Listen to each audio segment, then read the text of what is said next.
ఈయన పట్టుకుని చంపేశారు అనుకోండి. తర్వాత కొంత టైం పట్టింది కదా, చంపేశారు.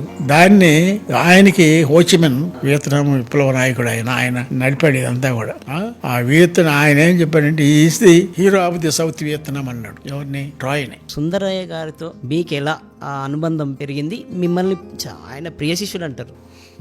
ఏమి లేదు, వ్యవసాయ కార్మిక ఉద్యమం గురించే. వ్యవసాయ కార్మిక నన్ను పిలిచి, నువ్వు ఇంకా ఎడిటోరియల్ బోర్డులో ఎందుకయ్యా, తెలుసు కదా వ్యవసాయ కార్మిక ఉద్యమం, నువ్వు అక్కడ జిల్లాలో పనిచేసావు, ఇక్కడికి వచ్చిన తర్వాత గంగాధర్రావు గారు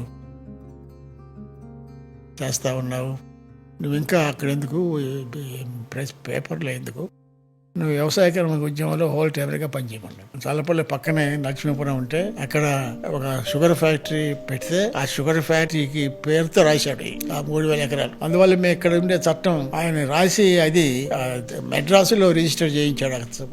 ఫ్యాక్టరీ రిజిస్ట్రేషన్ చేస్తారు కదా, మెడ్రాసులో చేయించాడు. మెడ్రాసులో చేయిస్తే ఇక్కడ మన చట్టం వర్తించదని చెప్పి వాడు స్టే తెచ్చాడు. మనమంతా పార్టీ కానీ ఉద్యమం కానీ చల్లపల్లి రాజా భూములు పంచాలి అని మనం ఉద్యమం చేస్తా ఉంటే మన అంతలేక చట్టం వచ్చి భూ సంవత్సరాల చట్టం ఈ చట్ట పరిధిలోకి రాదు. ఇది ఎందువల్ల అంటే నాది మెడ్రాసులో రిజిస్టర్ అయ్యి ఉంది కాబట్టి